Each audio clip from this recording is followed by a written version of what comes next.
Hey guys, Chad with XL1 Race Supply. Just kind of want to walk you through a few things to be checking on the Dtec race engines. Want to make sure that things don't get carried away on this engine. I know some of you haven't had the experience to see any of these yet, but if Mod4s are racing at your track, you will see them soon. I'm just going to walk you through a few things. First of all, we have the WSOTA approved spacer. What that does is allows you to put the 2.3 intake onto the Dtec. You will notice that we have to grind out a bunch right here to make that fit. So nothing shady's going on there. A lot of things to look for is this isn't perfectly lined up, of course. Just make sure that there's no port matching. On the gaskets, I guess I will let the tech guys make that call. Some of the gaskets don't line up great, so I would say don't worry about that, but that's not my call. Just make sure that nobody's moving any aluminum, or removing any aluminum, I should say. I'll try to get you in on the ports. The ports are a fairly rough or porous casting, so that should not be cleaned up. You can easily see down into the valves to see if there's been any porting done there. Like I said, you're going to use just the standard 2.3 intake manifold. Obviously, no porting should be done on that end either. Now we do have a couple different gaskets, and I will show you here. We got the regular 2.3 gasket. That works well, but the problem we run into is right here, we don't quite cover that on the intake manifold, and that it can potentially suck some air. So we got to be careful with that. Or I guess you don't, but the customer does. We do have this other option that blocks that off a little bit better. It's the D-port manifold with the water delete. Now that you'll see that there is a few thousandths of material that could probably be removed on that gasket. And I would say that's fine, but there again, that is your guys' call. So just a little bit different gasket. We'll work around to the front here. They are allowed to run the aftermarket lower pulley. Now, this is a 36 pin. This is where they get their timing from. So this is your pickup wheel. Think of that as just being part of the inside of your distributor on a regular engine. They're just picking up off of there.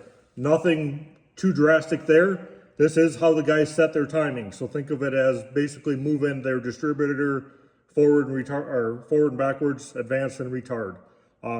Nothing there. I will tell you that if you loosen this bolt at all, there is no keyway in there on any of these engines. So they certainly could mess up their timing very quickly.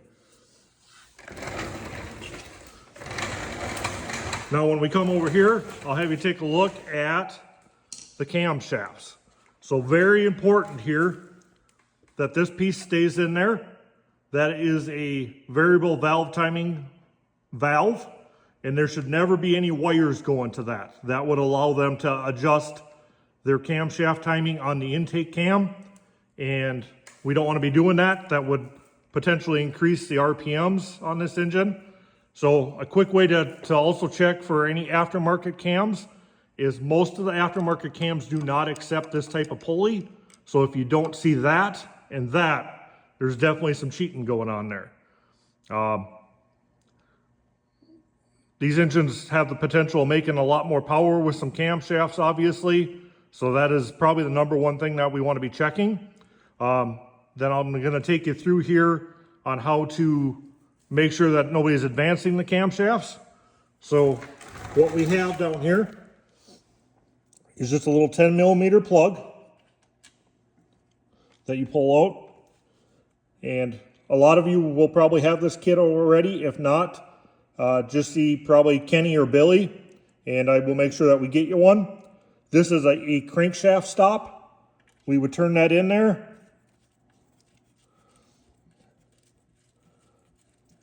So now what we would do with the crankshaft is turn this over, and once it stops, it'll hit that peg in there. That'll stop, that'll tell us it's at top dead center. Now I'm sitting there on the flywheels right now. I know I'm on top dead center. So at that point, we have this bar for the camshafts. We come around to the back, and you'll see these two slots right here. That bar needs to slide in there. Sometimes it'll be a little bit tough. You might have to lightly tap it with a rubber mallet or something like that. If that doesn't go in there, that means that somebody's advanced or retarded the camshafts, and we don't want that. So that's a great big thing to watch out for, and that's something I would like to see be checked on a pretty regular basis. Nothing else too unusual there. We do have this turns on the electric fan. So if you see wires running into the valve cover, that's what that's going to. Like I said, just make sure there's no wires going to that plug-in right there. These engines are not supposed to be opened up other than a valve cover gasket and maybe an oil pan gasket. You shouldn't ever see the head be off of this. If there's any evidence of that, definitely look further. Again, I have a plate on this one, but no port matching on the head side, at least, of the engine. We'll come over to here. This is a really standard header here. Most of the time we'll have this tag on it right there. A few of the early ones probably did not. You'll notice it's just a 4-into-1, no tri-Y, no special merge collectors, nothing like that. From the pipe on out, that is nothing to do with me. I don't think that there's any regulations there, but the other guys can chirp in on that. When we go to the carb shaft to intake adapter, it just specifies a 1-inch spacer. So this is what I've been putting on a lot of my engines. Some of the first ones were plastic, that wasn't working out, but a 1-inch total Holley spacer. You do not need, on this engine, you do not need the Westota restrictor plate. Now, it's funny that I grabbed this one. You'll see that there's definitely cheaters amongst us because this has been opened up and somebody painted that blue. But there again, do not need that on the 2.5 liter engine.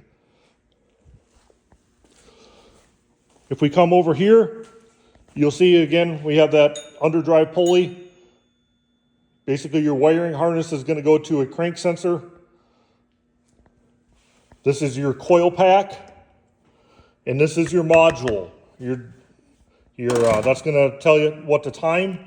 That is absolutely no different than what you're seeing on the side of the distributor right there. So think of this package right here. That is just your distributor. There is very few wires there. It picks up the sensor off that pulley, tells it when to fire, and that is all we got on that side of things. This is the bell housing. Now, I apologize, I don't have another new one here. This is one that I use for the dyno. This would typically be filled in. This is a very heavy bell housing, and we do that on purpose. That engine is just slightly lighter than the 2.3, so that makes up for some of that weight. Also, you do not need a scatter shield because this is a very heavy iron. You're not going to blow through that. On our typical production style bell housings, you will get a 2-inch hole in the bottom, so you certainly can check the flywheels. The clutch setups, they do use the same clutch setup as the 2.3, other than you might see a different style flywheel itself on there, but it's still going to make sure it's a steel flywheel, not aluminum. Flex plate with the mini clutch or like a ram coupler is fine as well. So let's kind of take you over to the car. You'll kind of see what the setup looks like in the car. Nothing different than what most of you are used to. We'll go down over here. Since we do run electric fuel pumps on all these cars, this is our fuel pump shutoff if you lose oil pressure. You will see maybe a guy once in a while is going to have a bypass switch on there. These things are kind of known to fail, unfortunately. so that there might be a bypass switch where they're just going to flip that fuel pump on. I guess I'm okay with that. I'll leave that up to you guys. That's not my call. And then with the Dtec, the electric fan is legal. There should be no other reason to have a bunch of wires going to this engine. Of course, I do run an alternator, so you see some wiring and some relays there for that. The sensor on the back of the valve cover is not needed. Also make sure there's no plug-ins going to that. I don't know if I pointed that out. On the top of those intake adapters, you will see that there's a serial number on there, and also the stamping. Any questions, please feel free to reach out to the tech guys or myself. I'd be more than happy to try to help you guys out. I don't want to mislead anybody. I just want to make sure this class or this engine continues to get teched. I don't want to see it get carried away. Thanks, guys.